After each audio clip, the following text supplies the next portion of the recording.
Ambati Silks, Kanchipuram Saree Store, now in Vijayawada. Exclusive Pattu Sarees, Salwas and Lehengas. మనం కూడా కులం మతం ప్రాంతం ఏది కూడా తేడా లేకుండా ప్రతి మహిళ కూడా ఒక శక్తిగా ఒక టీం వర్క్గా ఫామ్ అయ్యి మనం జగనన్నని మళ్ళీ ముఖ్యమంత్రి స్థానంలో కూర్చోబెట్టాలని కూడా ఈ సందర్భంగా తెలియజేసుకుంటున్నా.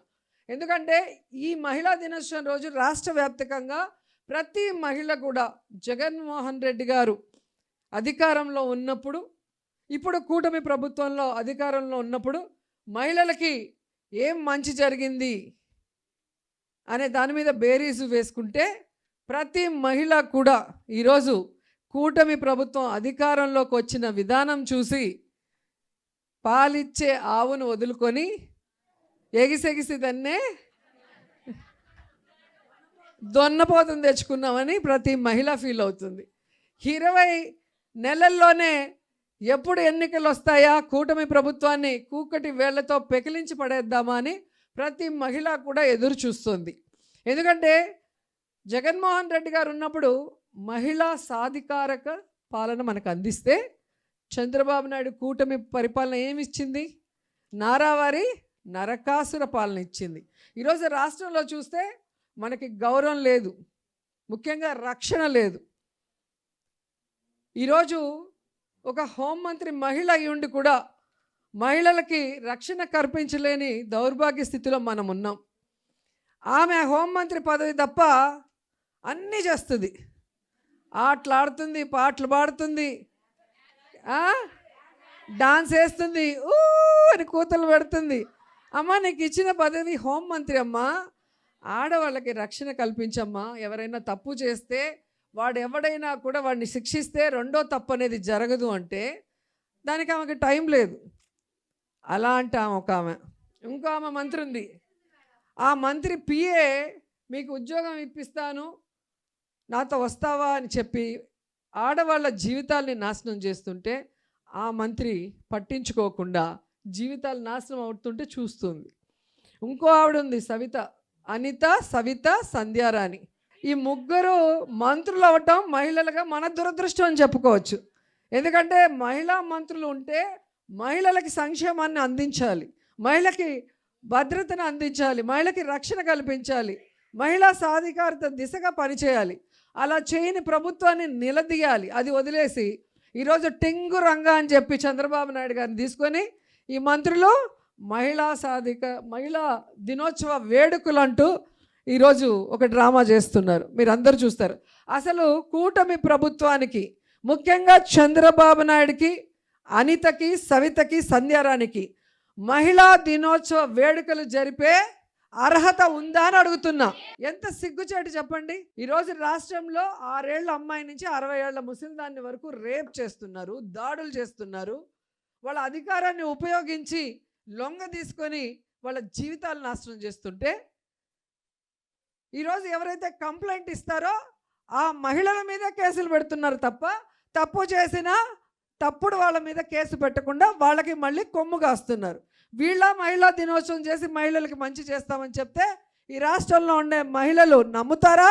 ఈరోజు అధికారంలోకి వస్తే కులం, మతం, ప్రాంతం, పార్టీ చూడకుండా మహిళలందరికీ మంచి చేస్తాం, జగన్మోహన్ రెడ్డి గారు ఇచ్చిన దానికన్నా డబుల్గా ఇస్తామని చెప్పారు కూటమి ప్రభుత్వం. ఇచ్చారా? ఈరోజు కులం, మతం, పార్టీ చూడకుండా మన పార్టీ అయినా వాళ్ళ పార్టీ అయినా అందరినీ వెన్నుపోటు పొడిచేయటమే. వెన్నతో పెట్టిన విద్య చంద్రబాబు నాయుడుకి. నిజమే కాదా? సో ఈరోజు మననే కాదు, అటు బీజేపీ మహిళల్ని, తెలుగుదేశం పార్టీ మహిళల్ని, జనసేన మహిళల్ని కూడా వెన్నుపోటు పొడిచిన ఘనత చంద్రబాబు నాయుడికే దక్కింది. అలాంటోడు ఈరోజు మహిళా దినోత్సవ వేడుకలు జరుపుతున్నారు అంటే ఎంత సిగ్గుచేటో ఒకసారి మనం అందరం కూడా ఆలోచించాలి. అడుక్కున్నాడు, నాకు ఒక్కసారి కొట్టేసి గెలిపిరా, ఒక్క ఛాన్స్ అని పవన్ కళ్యాణ్. ఒక్క ఛాన్స్ ఇస్తే ఆడవాళ్ళ తలరాతలు మార్చేస్తా, కనిపించకుండా పోయిన 30,000 మంది ఆడవాళ్ళని తీసుకొచ్చేస్తా, తర్వాత మన వాలంటీర్లు, నా అక్కా చెల్లెళ్ళు అందరినీ 10,000 పెంచి మిమ్మల్ని అందరినీ దీవిస్తా అన్నాడు. సుగాలి ప్రీతి పేరు చెప్పుకొని సుగాలి ప్రీతి వాళ్ళ తల్లి కన్నీళ్లతో గెలిచిన పవన్ కళ్యాణ్ ఈరోజు అదే సుగాలి ప్రీతి తల్లి కన్నీళ్లు పెడుతున్నా అపాయింట్మెంట్ ఇవ్వకుండా ఆ కుటుంబానికి న్యాయం చేయకుండా మోసం చేసిన వ్యక్తి. తెలుగుదేశంలో జరిగిన ఇష్యూని, సుగాలి ప్రీతి ఇష్యూని మన ప్రభుత్వంలో తీసుకొచ్చి అంత ఇష్యూ చేశాడు. ఆ కుటుంబానికి జగనన్న న్యాయం చేశాడు, కానీ పవన్ కళ్యాణ్ న్యాయం చేయలేదు. 30,000 మంది కనిపించకుండా పోయారు, ఇంటెలిజెన్స్ రిపోర్ట్ వచ్చిందని చెప్పిన వ్యక్తి 20 నెలలు అవుతుంటే 30,000 మంది కాదు, 30 మందిని కూడా తీసుకురాలేదు. మరి ఈరోజు కూటమి ప్రభుత్వంలో ఇంటెలిజెన్స్ పని చేయట్లేదా అని అడుగుతున్నా. ఈరోజు వాలంటీర్ అక్క చెల్లెమ్మలకు 10,000 పెంచడం దేవుడెరుగు, మొత్తానికి ఉద్యోగాన్ని పీకి రోడ్డు మీద పడేశారు. వాళ్ళు ఏడుస్తుంటే కనీసం వాళ్ళ పక్క తిరిగి కూడా చూడలేదు. ఇలాంటి వాళ్ళకి మహిళా దినోత్సవ వేడుకలు జరుపుకునే అర్హత ఉందా అని అడుగుతున్నా. మొన్న అసెంబ్లీలో ఒక మాట మాట్లాడటం మీ అందరూ చూశారు. మన పవర్ ఏంటో చెప్తున్నాను. వైఎస్ఆర్సీపీ పవర్ 11 మంది 11 మంది 11 మంది అంటారు. పవన్ కళ్యాణ్ భలే చెప్పాడు, 11 మంది ఉన్నా 1100 మంది లాగా వీళ్ళు మాట్లాడుతున్నారు అన్నారు. సో కూటమి ప్రభుత్వం తెలుసుకోవాల్సింది, పంచ పాండవులు కూడా 5 మందే, కానీ 100 మంది కౌరవుల్ని ఎలా మట్టు కరిపించారో మన వాళ్ళందరూ కూడా జగనన్న ధైర్యంతో, జగనన్న ఇన్స్పిరేషన్తో ఎంతమంది ఉన్నామన్నది కాదు,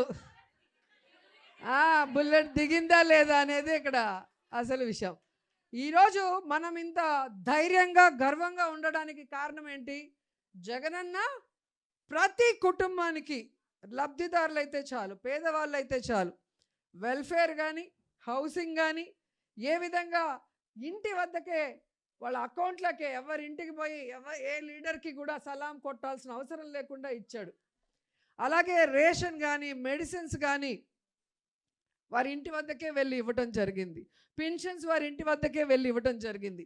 ఇవన్నీ ఇచ్చారా లేదా అని మళ్ళీ ఎమ్మెల్యేలని, మంత్రుల్ని, ఎంపీల్ని ప్రతి ఇంటికి గడప గడపకి మన ప్రభుత్వం ద్వారా అందరినీ కూడా వెళ్ళి చూడటం జరిగింది. సో అందుకే ఈరోజు ఈవీఎంల వల్ల మనం ఓడిపోయినా మనం గ్రామాల్లోకి వెళ్తే గ్రామం గ్రామం మన చుట్టూ తిరుగుతుంది. మనం చేసిన మంచి వాళ్ళు గుర్తుపెట్టుకున్నారు. కానీ తెలుగుదేశం వాడికి ఈరోజు గ్రామాల్లోకి కానీ వార్డులకు వెళ్ళే ధైర్యం ఉందా? కొడతారా లేదా? అది కూడా పాత చెప్పుతో కొడతారు, కొత్త చెప్పు వేస్ట్ అని చెప్పి. సో ఎప్పటికప్పుడు మేము ఎక్కడున్నా అక్కడి నుంచి మాట్లాడతాం. తను శాసనమండలిలో బయట ప్రెస్ మీట్స్ పెడుతుంది. అట్లాగే మీరు కూడా బాధ్యతగా మాట్లాడగలిగిన రోజే అది ఇండైరెక్ట్గా ఇటు పార్టీకి క్రేజ్ పెరుగుతుంది, అటు మీరు ఏ ఇష్యూ మీద అయితే మాట్లాడతారో ఆ అన్యాయమైన కుటుంబానికి మీరు న్యాయం చేసిన వాళ్ళు అవుతారు, అండ్ మీరు లీడర్గా ఎదుగుతారు. సో 3 ఉంటాయి బెనిఫిట్స్ మీరు చేసే పని మీద. సో ఇది ఖచ్చితంగా మీరు అందరూ కూడా చేయాలని కోరుకుంటున్నాం. అండ్ ఇంకోటి, ఈరోజు మీరు చూస్తే ఎమ్మెల్యేలు అంటే ఎలా తయారయ్యారు, ఎంపీలు ఎలా తయారయ్యారు, ఆఖరికి తిరుమల తిరుపతి దేవస్థానం చైర్మన్ ఎంత అసహ్యంగా బిహేవ్ చేస్తున్నారు. ఇలాగే కనుక వేరే పార్టీ వాళ్ళు ఎవరైనా చేసుంటే వాళ్ళని బ్రతకనిచ్చుంటారా? వాటి మీద ఎన్ని డిస్కషన్లు పెట్టుంటారు పొద్దున్న నుంచి సాయంత్రం వరకు. సూట్లు వేసేసి వీడు ఇంటలెక్చువల్, వీడు విశ్లేషకుడు, వీడు అది, వీడు ఇదని, అంతా వీళ్ళే, అంత పెయిడ్ బ్యాచే కూర్చోబెట్టి పొద్దున్న నుంచి సాయంత్రం వరకు సావగొడతారు. అదే వాళ్ళ ఎమ్మెల్యేలు కానీ వాళ్ళ చైర్మన్లు కానీ తప్పు చేస్తే ఇందులో తప్పేముంది? ఇందులో తప్పేముందంటే ఏం చెప్పాలి వాళ్ళకి? నాకు అర్థం కావట్లా.